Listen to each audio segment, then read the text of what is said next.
Hello everyone and welcome back to Youthful Medicine. I'm Dr. Tahir, rheumatologist, and I would talk to you about evidence-based treatment of acute gout. Today I saw a patient who had been having repeated gout attacks, but his treatment was not what we call evidence-based treatment, and I wanted to uh, talk to you guys about some misconceptions about gout and what are the evidence-based treatments for acute gout. So if you want to know how your gout should be treated properly, stick around and listen to this whole video.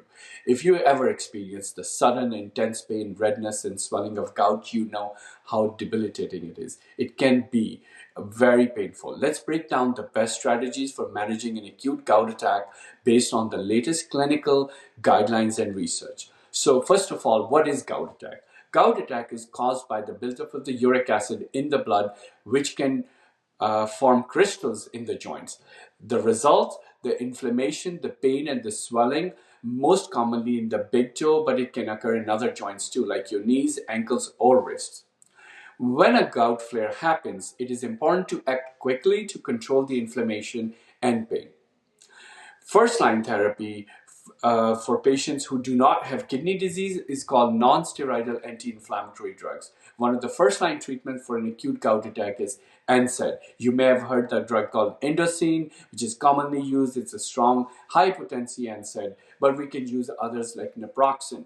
Research shows that NSAIDs are highly effective in reducing pain and inflammation in patients who can tolerate it, which means they don't have gastroesophageal reflux disease or kidney disease. Hypertension is also a contraindication. Common NSAIDs like ibuprofen 800 milligrams 3 times a day or naproxen 500 milligrams twice a day can help manage the symptoms. The treatment typically is continued for about 3 to 7 days or until the flare resolves. Be mindful of the potential adverse effects such as stomach upset, ulcers, especially in patients with history of gastrointestinal issues or kidney disease. Number second, colchicine. An important alternative options to another go-to treatment is colchicine. Colchicine, I call it as the medicine that will cool down the gout attack. It is very effective if started early in a flare within 12 to 24 hours.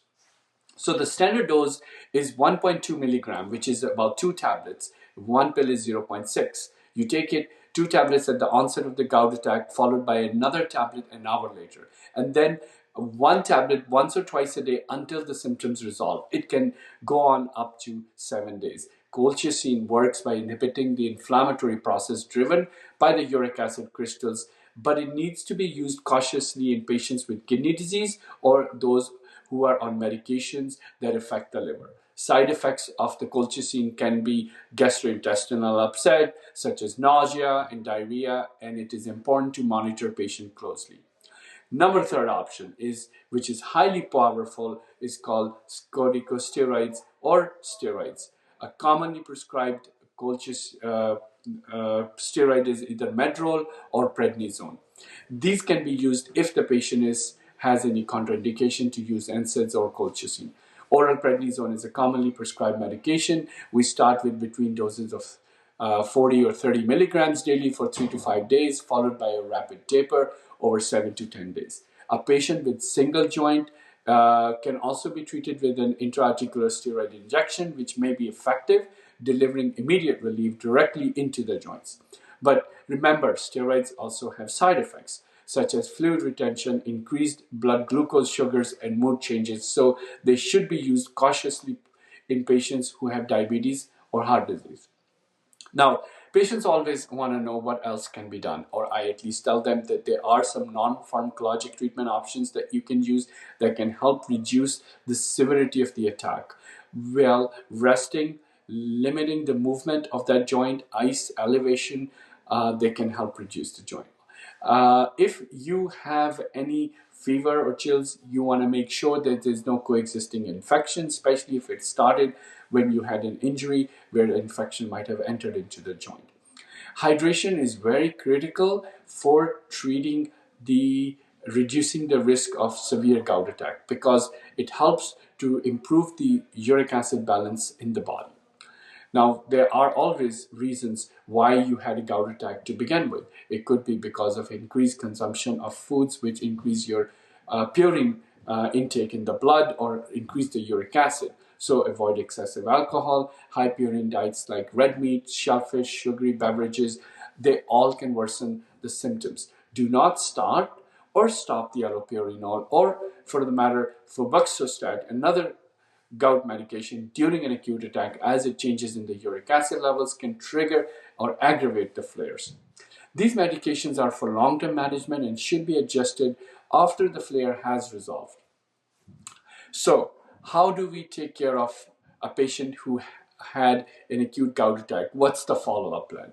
Once the acute gout is under control, it is crucial to follow up with the patient to address their long-term management. What we need to address is uric-lowering therapies, such as allopurinol or febuxostat, which both are currently the cornerstone of gout prevention treatment. They aim to bring the uric acid levels below 6. In my practice, I try to bring the uric acid level at 5 because I find that there are much less side effects. Regular monitoring of uric acid is important. You can get your test done at least every 6 months so that if needed, a medication adjustment can be done. Please make sure that you are staying up to date with your doctor regarding any side effects that you may encounter with use of these medications. So when to seek emergency care in rare cases if gout symptoms become severe, the swelling does not subside, or there is a concern for an infection, you should see a physician, healthcare provider in person by finding out what's the reason behind these symptoms to be so severe. So in summary, treatment of acute gout attacks centers on the three main medications: NSAIDs, colchicine, and corticosteroids. This is the acute treatment. Quick aggressive treatment is key to resolve the symptoms of preventing, but sometimes prevention is better than cure. So try to work on reasons why you got the gout attack, why your uric acid is high, because if you make those changes, you will have improved life quality. Monitor any side effects of the medications with kidney disease and gastrointestinal side effects. Thank you for joining me today. If you found this helpful, please don't forget to like and subscribe to more evidence-based insights of managing conditions such as gout or other rheumatologic conditions. Stay healthy, and I will see you in the next video.